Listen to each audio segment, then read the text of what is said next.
Muito boa tarde, o Século News edição especial está no ar e hoje você vai ver a mensagem que o Papa Francisco enviou aos líderes dos 20 países mais ricos do mundo. Vai ver também uma história de amor e dedicação que vem direto da Croácia. E nós ainda vamos ouvir o hino oficial da JMJ do Panamá. E na semana passada morreu o ex-porta-voz do Vaticano, Joaquim Navarro Valls. Nós preparamos reportagens para você conhecer a história dele na comunicação da Santa Sé. A confirmação oficial veio nesta mensagem transmitida pelo atual porta-voz do Papa. Foi com esta foto que seus 22 anos como chefe do Departamento de Comunicação do Vaticano foram resumidos.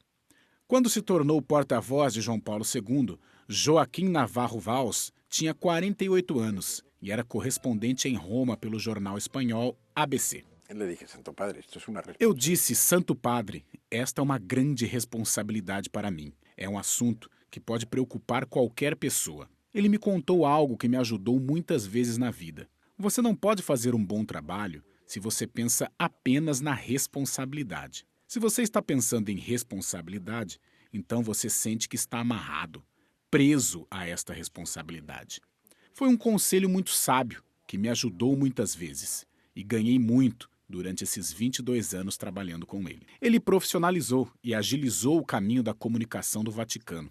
Graças à sua excepcional harmonia com o Papa, ele rapidamente se tornou um de seus principais colaboradores. Ele tinha centenas de histórias daqueles anos e fazia parte da delegação do Vaticano para as cúpulas sobre população e mulheres no Cairo e Pequim. Ele também abriu o caminho para a viagem de João Paulo II a Cuba. Lembro-me da tarde em que já havia terminado a jornada. Estávamos no aeroporto para pegar o avião. Castro chegou a dizer: agradeço tudo o que você disse neste país, mesmo as coisas que você disse com a qual eu não poderia concordar. É uma maneira muito delicada e educada de dizer que, naturalmente, ele não poderia concordar com tudo que o Papa teria mudado. Lembro-me durante os últimos anos de sua vida, quando estávamos nas montanhas, especialmente no verão. Uma vez tirei uma foto para alguns dos jornais que a solicitaram. A doença de Parkinson fez João Paulo II, que sempre teve uma expressão e sempre sorriu, perder seu sorriso, pelo menos externamente.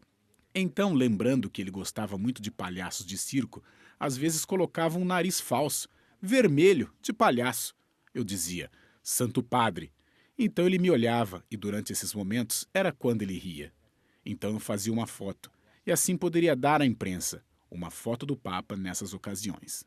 Os jornalistas viram seu lado mais humano quando sua voz se embargou ao explicar a situação médica de João Paulo II. O Papa lúcido, extraordinariamente sereno.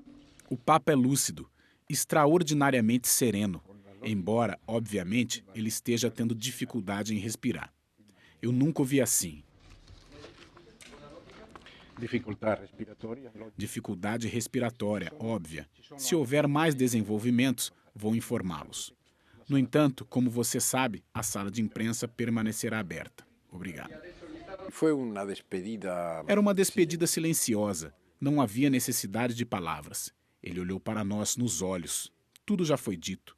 Não foi necessário tentar dizer nada. No dia seguinte, menos de 24 horas, o Papa morreu. Foi também o rosto do Vaticano durante a vaga papal e durante o conclave que elegeu Bento XVI. Por um ano, ele foi o porta-voz do novo Papa e o acompanhou em seus primeiros passos. No deserto do pensamento profundo durante a nossa era, a voz, a palavra, a riqueza conceitual de Bento XVI está preenchendo uma era. Embora ele fosse espanhol, sua cidade era Roma.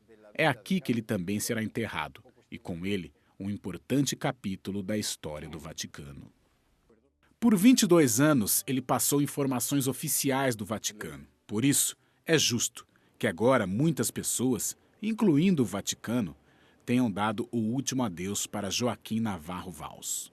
Uma capela lateral na Basílica de São Eugênio, em Roma, foi preenchida com familiares e amigos que foram rezar e lembrar a vida do porta-voz de João Paulo II, que era conhecido por sempre sorrir. Ele sempre teve um senso de humor, pelo menos para mim, e você poderia contar com isso. Você sempre pode ver o quanto ele adorava João Paulo II. Eles estavam realmente perto, havia uma adoração entre eles. Era próprio uno. Ele era um especialista em evangelização, que era o foco da comunicação. Ele era um comunicador da palavra de Deus, da palavra do Papa e da vida da Igreja, na força dos seus recursos positivos para a transformação do mundo. Muito da minha vida profissional no escritório de imprensa estava com ele. Eu sempre vou lhe agradecer porque ele me ajudou a crescer do ponto de vista humano e um ponto de vista profissional. Ele era um homem extraordinariamente forte, extraordinariamente corajoso e extraordinariamente inteligente. Todas estas três coisas formaram um líder real. Para mim, presidir o funeral foi, por um lado, algo típico da nossa família do Opus Dei. O Opus Dei é uma família. E agora que o prelado não está em Roma, eu sou, em certo sentido, o pai desta família. E, portanto, devo fazê-lo com todo o coração. Estou muito emocionado, porque eu realmente o amava muito. Como Navarro Valls era membro do Opus Dei, vigário-geral Mariano Fázio celebrou a missa fúnebre de Navarro Valls na Basílica de São Eugênio, nesta sexta-feira pela manhã. Em momentos como esse, muitos escolheram sorrir com lembranças felizes, em vez de chorar sobre o fato dele ter partido. Uma coisa é certa, o Vaticano perdeu um grande amigo e profissional, que foi confiado com algumas das notícias mais valiosas transmitidas pela Santa Sé. Agora nós vamos conhecer um pouco sobre a vida de outro porta-voz do Vaticano, o padre Federico Lombardi. Ele foi o responsável por confirmar ao mundo a renúncia do Papa Bento XVI. Federico Lombardi é um dos protagonistas da comunicação no Vaticano. Ele tem 10 anos de experiência como porta-voz da Santa Sé. Ele começou durante o pontificado de Bento XVI e continuou durante os 3 primeiros anos do pontificado do Papa Francisco.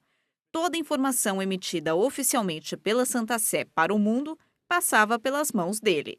Ele era o responsável por atualizar os jornalistas com as últimas notícias. E a forma de comunicação mudou muito, segundo ele, por conta das redes sociais. Agora, com a possibilidade do Twitter e da disseminação de imagem e mensagens via e-mail, você tem a oportunidade de atualizar com informações em tempo real. É uma evolução que é absolutamente normal e absolutamente necessária para aqueles que vivem no mundo da informação. 10 anos passaram bem rápido. Apesar disso, em uma década de trabalho sem descanso, Padre Lombardi lembra das notícias mais difíceis que teve que dar enquanto era a voz do Papa. Eu vou dizer que a renúncia do Papa Bento foi o fato mais perturbador. Com certeza foi o fato mais novo e inovador historicamente com o qual eu tive que lidar e falar, porque isso não acontecia há séculos e não era uma coisa comum, digamos assim. Ele também destaca momentos de dificuldade com a mídia, como a reabilitação do lefebvriano Richard Williamson, o caso Vatilix, que envolveu o roubo de documentos da escrivaninha do Papa, e as acusações de abuso de menores. Com a chegada do Papa Francisco, em março de 2013, Padre Federico Lombardi encontrou um outro desafio, a espontaneidade do novo Papa, que sempre prefere o improviso ao invés de simplesmente ler os seus discursos.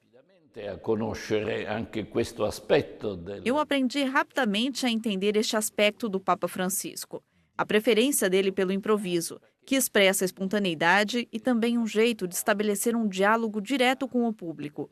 O aspecto mais bonito do pontificado dele são todos os discursos sobre misericórdia, o amor de Deus, o acolhimento ao próximo, o perdão. Tudo isso é facilmente entendido por todos. Com o passar dos anos, a forma de comunicação varia. Apesar dessas mudanças, Federico Lombardi teve sucesso ao transmitir a mensagem do sucessor de São Pedro aos lugares mais distantes de Roma. A seguir, a mensagem do Papa Francisco para os líderes dos países mais ricos do mundo.